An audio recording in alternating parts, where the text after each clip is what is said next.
Welcome to Presidential Fight Club, the show that answers the question, if all 44 presidents fought each other one-on-one, who would win?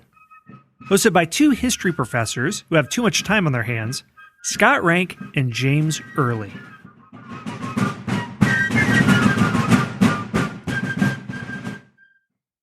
Welcome to the final fight of the Western Regional.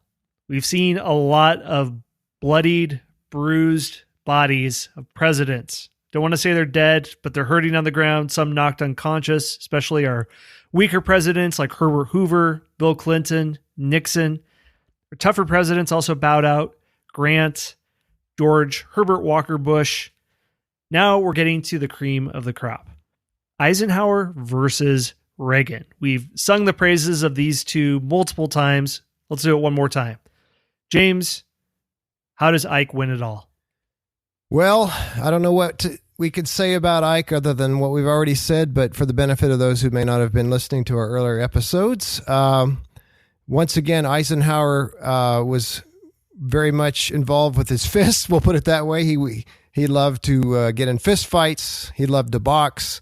He was known one time for actually punching a tree until his fists were bloody. And so he was tough. He could take pain. He was a standout athlete when he was at West Point. He was an excellent football player, starting player for a very good team until he injured his knee, that is. And he would carry around that injury the rest of his life. But nevertheless, he was quick and nimble and tough. He was a gymnast as well as being a football player. He also boxed, so much so that he was asked to coach boxing later on. And as we saw, he had a very distinguished military career of several decades. He was in World War I, although he wasn't in active combat like Harry Truman was. He was more of a recruiter, had more of a desk job. But he served his country all in between the wars. And of course, he rose up through the ranks very quickly during World War II to become the Supreme Allied Commander. And he was the mastermind of the, first of all, Operation Torch, the invasion of North Africa, and then, of course, Operation Overlord, which included D-Day and the assault on Nazi-held France, that is. And so he had some health issues. You know, he had heart issues. He had several heart attacks over the course of his lifetime. But when he was 35, that wouldn't necessarily have manifested itself. I think when he was 35, he was still very much a scrappy guy. He wasn't particularly short. He wasn't really super tall either. He was 5'11", about 170, 180 pounds. So solidly built. And I think he would you never forget those boxing skills. He knew how to throw a punch and he knew how to take a punch. And I think he would be a championship president. I think he was one of our best fighting presidents we've ever had. So I think Eisenhower, just because, and he had a great fighting IQ. He had a military IQ and he had a temper too. So if you got him mad, he could make his punches even tougher.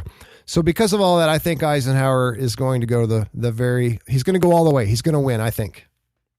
Okay, well, we have sung the praises of Ronald Reagan a lot and doesn't have the military background. Literally nobody else does. He's in stateside service during World War II and an actor, not really a fighter, like James elaborated on earlier. But one of our most gifted natural athletes, maybe Gerald Ford, could give him a literal run for his money if they were in track and field. That'd be hard to do because Reagan stood out in track and field and really stood out in everything that he did athletically. He played football at Dixon High School, graduated in 1928. He worked 5 summers as a lifeguard, and he said that he pulled 77 people from the water to safety, which is no easy task for anyone who knows about water sports. He plays football in Eureka College. He's an undersized lineman, but also an overachieving lineman, and just noted on the field for his determination despite going up against bigger opponents. He ran track. He was the captain of the swim team. He became a good horseback rider because, like every young man of that age, he loved Westerns. He's continued to swim and ride horses for a long time. Loves baseball. This is during the years of Babe Ruth, but can't play it because he's extremely nearsighted and has to compensate with glasses or contact lenses later on.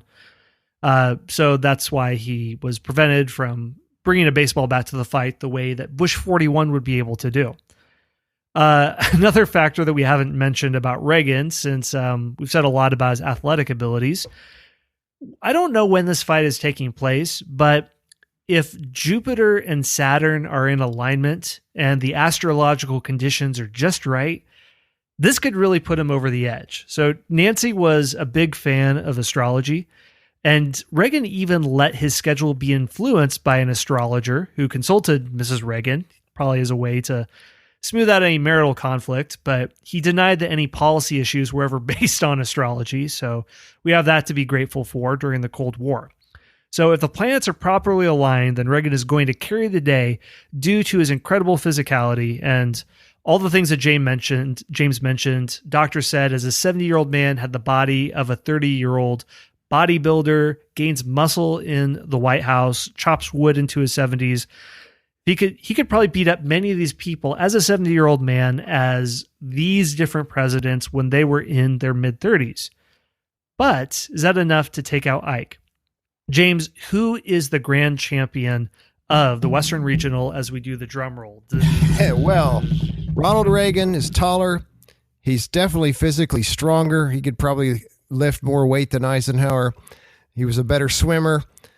But on the other hand, Eisenhower has studied the art of combat and the art of fighting his whole life, and Eisenhower had the fists. Man, Eisenhower has that boxing experience. Both of them played football, so there's no edge on that one. But I'm afraid, even though it's going to be a close fight, well, I shouldn't say I'm afraid. It doesn't really matter one way or the other to me, honestly. But Ike's experience in the boxing ring is going to bring him to victory. So Eisenhower wins. Okay, so we have our champion of the Western Regional. Well, we've gone through all 4 regionals. In the next batch of episodes, James and I are going to get into the final 4. And just to recap who these champions are, the winner of the Northeastern Regional was Teddy Roosevelt. The winner of the Midwestern Regional was Abraham Lincoln. Southeastern Regional, George Washington. And Western, Eisenhower. So, clash of our 4 toughest presidents. See you there.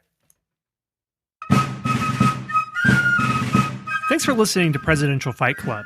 If you'd like to download your own printable bracket sheets for each regional tournament so you can guess how the tournament will go, check out presidentialfightclub.com. We'd appreciate it if you could rate and review us on Apple Podcasts as well. Thanks for listening, and may you fight with the stamina of Teddy Roosevelt, the courage of George Washington, and the reach of Abraham Lincoln.